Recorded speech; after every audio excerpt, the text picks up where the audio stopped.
జై శ్రీరామ్. శ్రీమాత్రే నమః. శ్రీ గురుభ్యో నమః. 2024 సంవత్సరం జూలై నెల మాస ఫలితాలు. ఈ జూలై నెల చాలా స్పెషల్.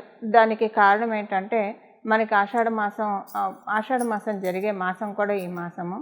ఈ మాసంలో వచ్చే ఏకాదశినే మనందరం తొలి ఏకాదశి అని పిలుస్తాము. శాస్త్ర ప్రకారంగా ఈ మాసంలోనే సూర్యనారాయణమూర్తి ఆయనాన్ని మారుస్తారు. అంటే ఈనాడు ఉత్తరాయణంలో ఉన్న సూర్యనారాయణమూర్తి ఈ తొలి ఏకాదశి నుంచి దక్షిణాయన పుణ్యకాలం ప్రారంభమవుతుంది. ఈ దక్షిణాయన పుణ్యకాలం యొక్క విశిష్టత మరియు సూర్యనారాయణమూర్తి దక్షిణాయనంలో అంటే ఈ మాసంలో కర్కాటక రాశిలో ప్రవేశించడం వల్ల దక్షిణాయన పుణ్యకాలం ప్రారంభమవుతుంది. దక్షిణాయన పుణ్యకాలం అంటే దేవతలకి రాత్రి సమయము. వీటి గురించి మళ్ళీ మనం ఒక వీడియోలో సపరేట్గా తెలుసుకున్నాం. ఏ పరిహారాలు చేస్తే ఈ దక్షిణాయన పుణ్యకాలం అంటే సూర్యుడు ఒక రాశి నుంచి ఒక రాశిలోకి మారేప్పుడు డెఫినెట్గా ఒక మంచి సిగ్నిఫికెన్స్ ఉంటుంది. ఎవరైనా ఆత్మవిశ్వాసం లోపించి బాధపడుతూ ఉన్నా, ఆత్మబలం ఆత్మస్థైర్యం లోపించి బాధపడుతూ ఉన్నా, సూర్యనారాయణమూర్తి ఒక రాశి నుంచి ఇంకో రాశికి మారేప్పుడు వాటిని మనం పట్టుకొని వాటికి తగ్గ పరిహారాలు చేసుకోవడం వల్ల వీటన్నిటి నుంచి కమ్ ఓవర్ అవ్వడానికి డెఫినెట్గా ఛాన్సెస్ ఉంటాయి. అయితే ఇప్పుడు ఇంకా స్పెషల్, ఎందుకంటే దక్షిణాయన పుణ్యకాలం కూడా ప్రారంభమవుతుంది కాబట్టి.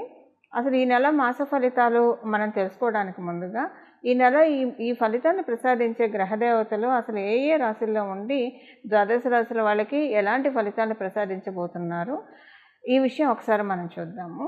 అన్ని రాశుల్లోకి ప్రథమ రాశి అయిన మేషరాశి అధిపతి అయిన మంగళ సంచారం జరుగుతూ ఉంది. ఆయన ఈ నెల 12వ తారీఖు వరకు కూడా మంగళ్ అక్కడే ఉంటారు, మేషరాశిలోనే ఉంటారు. 13వ తారీఖు నుంచి మేషరాశి నుంచి వృషభ రాశిలోకి మూవ్ అవుతారు. అక్కడ గురు భగవానుడు సంచారం జరుగుతుంది వృషభ రాశిలో. మిథున రాశిలో రవి బుధ శుక్రుల సంచారము. బుధదేవుడు మిథున రాశి నుంచి 7వ తారీఖు తర్వాత నుంచి కర్కాటక రాశిలోకి అడుగు పెట్టబోతూ ఉన్నారు. అలాగే సూర్యనారాయణమూర్తి ఈ నెల 17వ తారీఖు నుంచి కర్కాటక రాశిలోకి ఎంటర్ అవుతున్నారు. అదే మనం తొలి ఏకాదశి, ఆ రోజు మనకి తొలి ఏకాదశి. అలాగే శుక్రాచార్యుల వారు 20వ తారీఖు తర్వాత నుంచి మిథున రాశి నుంచి కర్కాటకంలోకి ఎంటర్ అవుతూ ఉన్నారు. కేతు భగవానుడు కన్యారాశిలో సంచారము, వక్రించిన శనీశ్వరుడు కుంభరాశిలో సంచారము, అలాగే రాహు భగవానుడు మీనరాశిలో సంచారము. ఈ మాసంలో చాలా విశేషాంశాలు ఉన్నాయి. మొదటి విశేషాంశం అంటే దక్షిణాయన పుణ్యకాలం ప్రారంభమవుతుంది. ఉత్తరాయణ పుణ్యకాలం ఎంత పవిత్రమైనదో దక్షిణాయన పుణ్యకాలం కూడా అంతే పవిత్రమైనది. దీనికి విడిగా మనం ఒక వీడియో తెలుసుకుందాము. అసలు సూర్యనారాయణమూర్తి దక్షిణాయన పుణ్యకాలం ప్రారంభమైనప్పుడు ఎలాంటి పరిహారాలు చేసుకోవాలి, ఇవన్నీ మనం విడిగా మాట్లాడుకుందాము. అలాగే ఈ మాసంలో ఇంకొక ప్రత్యేక గ్రహస్థితి ఏంటంటే గురుమంగళ యోగము. ద్వాదశ రాశుల వాళ్ళకి కూడా వృషభ రాశిలో గురుదేవునితో కలయిక వల్ల ఏర్పడుతూ ఉంది. ఇది కూడా చాలా ప్రత్యేక అంశం అని చెప్పాలి. అందున ఇప్పుడు శనీశ్వరుడు వక్రించినప్పుడు ఇలాంటి యోగాలు ఏర్పడటం చాలా మంచిది, ఇంకా యోగదాయకంగా ఉంటుంది ద్వాదశ రాశుల వాళ్ళకి. ఏ విషయాల్లో ఇది యోగిస్తుంది, అసలు మీ జన్మజాతకంలో ఎలా ఉన్నా ఈ యోగాన్ని ఒడిసిపట్టుకోవాలంటే ఏం చేయాలి, దీని గురించి మనం విడిగా ఒక వీడియోలో మాట్లాడుకుందాం. ఇప్పుడు ప్రస్తుతం మనం ఈ మాసం యొక్క ఫలితాలు తెలుసుకునే ప్రయత్నం చేద్దాం. మాస ఫలితాలు తెలుసుకోవడానికి ముందుగా ద్వాదశ రాశుల వాళ్ళందరూ కూడా ఈ నెల ఎక్కువగా అంటే మీరేమైనా మంత్రానుష్ఠానం తీసుకుంటే ఆ మంత్ర జపం చేసుకోవడానికి ప్రయత్నించండి. ఎక్కువగా మెడిటేషన్ కావచ్చు, లేదా మనసులో భగవన్ నామస్మరణ చేసుకోవడానికి మీ నిత్యదైనందిన జీవితంలో మీ పనులు మీరు చేస్తూ భగవన్ నామస్మరణ ఎక్కువగా చేయడానికి ప్రయత్నించండి. ఎందుకంటే ఇది చాలా మంచి శుభ సమయం. ఈ మాసంలో చేసే జపాలు కావచ్చు, దానము కావచ్చు, తపస్సు కావచ్చు, ఏదైనా కూడా చాలా సత్వరంగా ఫలితాన్ని ఇస్తాయి. మీ ఇష్టదైవాన్ని, కొంచెం మీ కులదైవాన్ని, మీ ఇష్టదైవాన్ని, మీ గ్రామదైవాన్ని, మీ ఇలవెలుపుని ఈ మాసంలో ఎక్కువగా పట్టుకోవడానికి ప్రయత్నించండి. దానికి కారణం ఏంటంటే సూర్యనారాయణమూర్తి దక్షిణాయన పుణ్యకాలంలోకి ఎంటర్ అవబోతున్న గడియలు కాబట్టి ఎక్కువగా భగవద్ ఉపాసన. ఎందుకంటే ఈ మాట ఎందుకు చెప్తున్నానంటే దక్షిణాయన పుణ్యకాలము దేవతలకు రాత్రి సమయం, ఉత్తరాయణ పుణ్యకాలం దేవతలకి పగటి సమయం. ఈ దక్షిణాయన పుణ్యకాలంలో దేవతలకి రాత్రి సమయం కాబట్టి కొంచెం ఈ 6 నెలలు కూడా ఆరోగ్యపరంగా మరియు ఆత్మస్థైర్యం, ఆత్మబలం పరంగా వీటన్నిటి నుంచి అంటే సూర్యనారాయణమూర్తి మెల్లమెల్లగా భూమికి దూరంగా జరిగిపోయే సమయము. దూరంగా జరిగిపోయే సమయం కాబట్టి ఎక్కువగా ఆధ్యాత్మిక శక్తిని అలాగే మనలో ఉన్న దైవ శక్తిని ఎంత పెంపొందించుకుంటే అంతకంటే మంగళాలు దక్షిణాయన పుణ్యకాలం మనకి అందజేస్తుంది. వీటిని ఒడిసిపట్టుకోవడానికి మనం ప్రయత్నిద్దాం. అసలు ఈ మాసం యొక్క ఫలితాలు ఎలా ఉన్నాయో మనం చూద్దాం. కర్కాటక రాశిలో పుట్టిన వాళ్ళకి ఈ మాసము 7వ తారీఖు తర్వాత నుంచి కొంచెము కమ్యూనికేషన్ విషయంలో చాలా జాగ్రత్తగా ఉండాలి. కమ్యూనికేషన్స్ మీరు ఎవరితో మాట్లాడినా వీలైనంత వరకు తక్కువగా కమ్యూనికేషన్స్లో ఉంటే మంచిది. ఎక్కువగా మాట్లాడడం వల్ల కొంచెం ప్రాబ్లమ్స్ వచ్చే అవకాశం ఉంది. లేదా స్కిన్ ఎలర్జీస్, ఒకవేళ కమ్యూనికేషన్ రిలేటెడ్ ఇష్యూస్ రాకపోతే కనుక స్కిన్ ఎలర్జీస్ ఇలాంటివి రావడానికి కొంచెం అవకాశం ఉంది.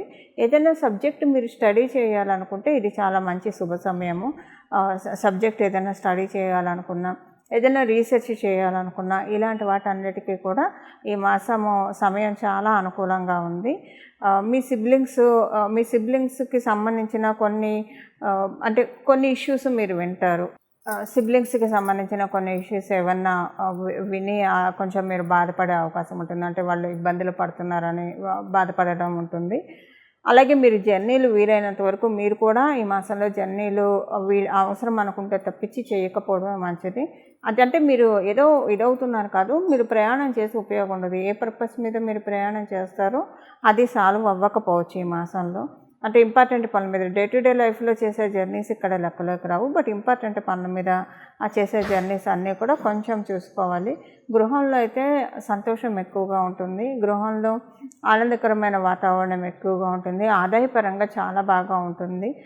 భూమి కొనాలనుకున్న వాళ్ళకి లేదా ఇల్లు కొనాలనుకున్న వాళ్ళకి ఇలాంటి వాళ్ళందరికీ కూడా చాలా చక్కటి శుభ సమయము ఈ మాసము. ఒక స్కిన్ ఎలర్జీసు లేదా ఎవరితోటైనా అంటే మిస్కమ్యూనికేషన్ ఈ రెండిట్లో అవకాశం ఉంది. అయితే ఇక్కడ ఒక చిన్న విషయం ఏంటంటే ఆల్రెడీ మీకు మిస్కమ్యూనికేషన్ జరుగుతూ ఉంటాయి. అంటే మీ మీద మిస్కమ్యూనికేషన్ ఆల్రెడీ మీ గురించి చేస్తూ ఉంటే కనుక ఇప్పుడు అది సెట్ అవుతుంది. అలా లేకపోతే కొంచెం ప్రాబ్లం, అంటే అంతా బాగుంది కమ్యూనికేషన్ విషయాల్లో అని అనుకుంటే కొంచెం ఈ మాసం జాగ్రత్తగా ఉండాలి. ఇది అండ్ మిగతా విషయాలంతా కూడా బాగా ఉంది. వ్యాపారస్తులకి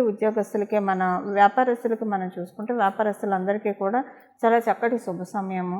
బుధుడు శుక్రుడు వీళ్ళిద్దరూ కూడా అంటే ఈ నెల 20వ తారీఖు నుంచి శుక్రుడు కూడా మీ రాశిలోకి రావడము, లాభాధిపతి అవుతూ మీకు సప్తమ స్థానం మీద సప్తమ దృష్టితో చూడటం, ఆల్రెడీ బుధుడు సప్తమ దృష్టితో చూడటం వ్యాపారస్తులకి చాలా మంచి శుభ సమయం. ఫైనాన్షియల్గా చాలా మంచి అన్డౌటెడ్లీ చాలా గుడ్ పీరియడ్ ఇది. అలాగే అంటే ఎక్కువగా మిమ్మల్ని శ్రమ పడకుండా, ఎక్కువగా మిమ్మల్ని అటు ఇటు తిప్పకుండా చాలా స్మార్ట్ వేలో మనీ రూట్ అవుతుంది. ఎక్కువగా కష్టపడకుండా చాలా స్మార్ట్ వేలో రూట్ అవుతుంది. వ్యయ ప్రయాసాలు లేకుండా డబ్బులు సంపాదిస్తారు వ్యాపారస్తులు. ఉద్యోగస్తులకి మనం చూసుకుంటే కనుక ఉద్యోగస్తులకి ఈ మాసం చాలా బాగుంది. అంటే ఉద్యోగస్తులు వ్యాపారస్తులు ఇద్దరికీ కూడా అట్ ఏ టైం చాలా బాగా ఉన్న సమయము ఈ సమయము. ఈ కమ్యూనికేషన్ విషయంలో ఒకటి జాగ్రత్తగా ఉంటే మిగతా విషయాల్లో అంతా కూడా చాలా బాగా ఉంది.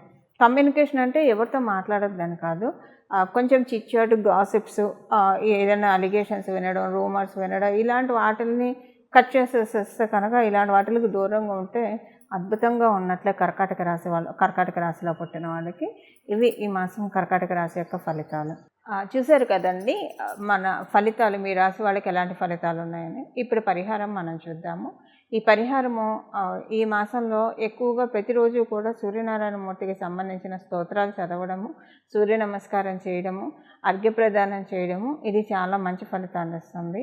మీలో ఎవరికైనా యోగా చేసే అలవాటు ఉంటే మంచిది.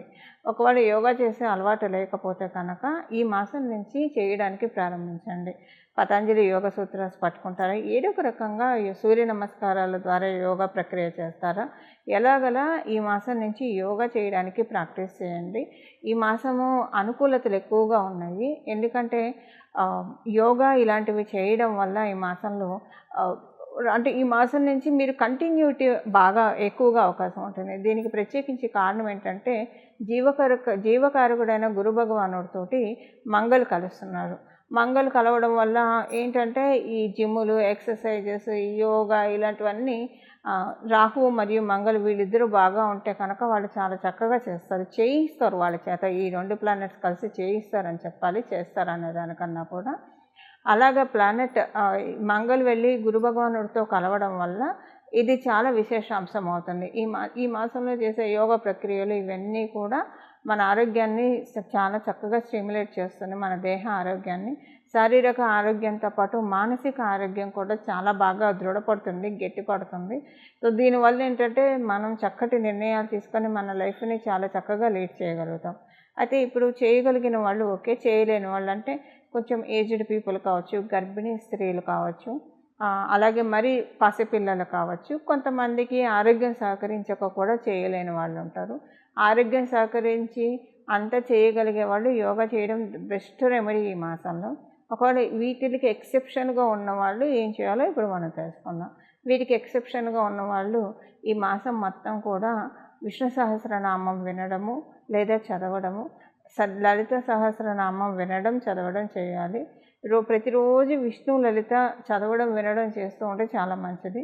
ప్రతిరోజు వినడం, చదవడం కుదరకపోయినా విష్ణు సహస్రనామాలు అయితే రోజు కుదరకపోతే బుధవారం, శనివారం వినడానికి, చదవడానికి ప్రయత్నించండి. ఏకాదశి తిథి ఈ 3 రోజుల్లో వినడం, అంటే ఏకాదశి తిథి రోజు మరియు ప్రతి బుధవారం, ప్రతి శనివారం వినడానికి ప్రయత్నించండి. రోజు వింటే చాలా మంచిది. కుదరని పక్షంలో లలిత సహస్రనామం రోజు వినడానికి కుదరకపోతే, రోజు చదవడానికి కుదరకపోతే అష్టమి, నవమి తిథుల్లో, అలాగే శుక్రవారం, మంగళవారం, ప్రతి శుక్రవారం ఈ మాసంలో వచ్చే ప్రతి శుక్రవారం, ప్రతి మంగళవారం మరియు అష్టమి, నవమి తిథిలో చదవడానికి, వినడానికి ప్రయత్నించండి. ఇలా చేయడం వల్ల చాలా మంచి అంటే చాలా మంచి ఫలితాన్ని మీరు చూస్తారు. మెయిన్ ఏమవుతుందంటే ఇది ట్రాన్స్ఫర్మేషన్ సమయం అని చెప్పాలి. ఎందుకంటే సూర్యనారాయణమూర్తి ఆయనాన్ని మారుస్తూ ఉన్నాడు కాబట్టి, దక్షిణాయనానికి అడుగు పెడుతూ ఉన్నాడు కాబట్టి, ఇది ఒక మంచి అట్మాస్ఫియర్లో చాలా చేంజెస్ వస్తాయి. ఈ చేంజెస్ని మనమంతా క్యాప్చర్ చేసుకోవడానికి, అంటే పాజిటివ్గా మనం మార్చుకోవడానికి అండ్ పాజిటివ్ చేంజెస్ని మనం లైఫ్లోకి ఆహ్వానించడానికి ఈ పరిహారాలు చాలా చక్కగా ఉపకరిస్తాయి. మంగళం. నమో భగవతే వాసుదేవాయ.